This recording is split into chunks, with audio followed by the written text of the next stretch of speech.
इराणमध्ये सुरू असलेल्या युद्धाचा थेट परिणाम आता महाराष्ट्राच्या जनतेवर होताना दिसत आहे। एलपीजी गॅसच्या पुरवठ्यावर मोठा फटका बसलाय, पण या संकटाचा फायदा घेत काही भामटे आणि चोरट्यांनी नवा धंदा सुरू केलाय। राज्यात एकीकडे प्रशासन काळा बाजार करणाऱ्यांवर कारवाई करते, तर जालन्यात मात्र चोरट्यांनी एजन्सीवर गोडाऊन फोडून 110 सिलेंडर लंपास केले। तर कुठे गॅस टाक्या साठवणूक होते, काय आहे प्रकरण आणि महाराष्ट्रात कशी सुरू आहे कारवाई, सविस्तर जाणून घेऊया या व्हिडिओच्या माध्यमातून। नमस्कार, मी पंकज आणि तुम्ही पाहताय कसं काय। इराण युद्धामुळे निर्माण आलेल्या गॅस टंचाईचा फायदा घेत बेकायदेशीरपणे सिलेंडरचा साठा करून काळा बाजार करणाऱ्यांवर प्रशासनाने कारवाई सुरू केली आहे। ठाणे येथे 16 मार्च रोजी एक विशेष मोहीम राबवली। या ठाणे, भिवंडी, कल्याण, डोंबिवली, उल्हासनगर, अंबरनाथ, बदलापूर आणि उंबरठा पर्यंत एकूण 247 ठिकाणी झटकी घेतली। यावेळी प्रशासनाला मोठा साठा सापडला। या 483 गॅस सिलेंडर जप्त करण्यात आले।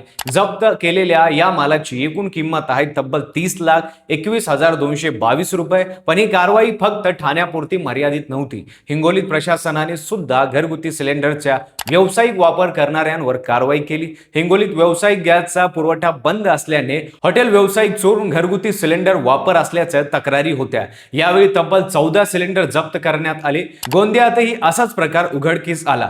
गेल्या 4 दिवसात प्रशासनाने 58 ठिकाणी धाडी टाकत 30 घरगुती सिलेंडर जप्त केले। याप्रमाणे एकावर गुन्हा देखील दाखल करण्यात आला। धुळ्यातही पुरवठा विभाग सक्रिय झालाय। शहरासह जिल्ह्याभरात छापे टाकत प्रशासनाने 27 गॅस सिलेंडर जप्त केलेत। सध्या व्यावसायिक गॅस पुरवठ्यावर बंदी असल्यामुळे हे सर्व सिलेंडर घरगुती वापरासाठी असून हॉटेल रेस्टॉरंटमध्ये बेकायदेशीरपणे वापरले जात होते। पण एकीकडे प्रशासन कारवाई करत असताना दुसरीकडे जालन्यात मात्र चोरट्यांनी डाव साधला। जालना जिल्ह्यातील रामनगर असलेल्या भारत गॅस एजन्सीचे गोडाऊन फोडण्यात आले। चोरट्यांनी या गोडाऊन मधून तब्बल 110 सिलेंडर गायब केले। यामध्ये 96 घरगुती, 22 व्यावसायिक आणि 2.5 किलोचे सिलेंडर आहेत।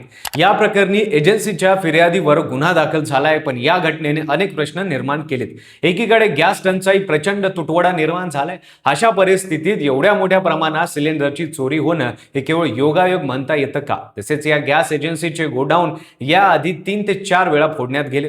सीसीटीव्ही कॅमेरे बसवण्याचे आणि सुरक्षा रक्षण ठेवण्याचे आदेश सुद्धा दिले होते, पण त्यांनी त्याच्याकडे दुर्लक्ष केले। आता चोरीनंतर पोलीस मात्र कसून तपासला लागले। पण प्रश्न असा आहे की हे चोरटे नेमके कोण आहेत, त्यांनी हे सिलेंडर कुठे लपवले आणि हा सगळा प्रकार काळा बाजारापर्यंत कसा जोडला गेला, हे आता पोलीस तपासात समोर येईल। एकीकडे सामान्य जनतेला गॅससाठी तगमग करावी लागते, तर दुसरीकडे हे भामटे, साठेबाज आणि चोरटे जनतेच्या गॅसची चोरी करत आहेत। प्रशासनाने कारवाई सुरूच ठेवल्याचे सांगितले, पण तोपर्यंत तुम्ही जागरूक राहा। तुमच्या परिसरात कुठेही गॅस सिलेंडरचा काळा बाजार किंवा बेकायदेशीर साठवणूक झालेली दिसल्यास ताबडतोब स्थानिक पुरवठा विभाग किंवा पोलिसांना कळवा। व्हिडिओ आवडला असेल तर लाईक करा, शेअर करा आणि सबस्क्राईब करायला विसरू नका आणि पाहत राहा फक्त कसं काय।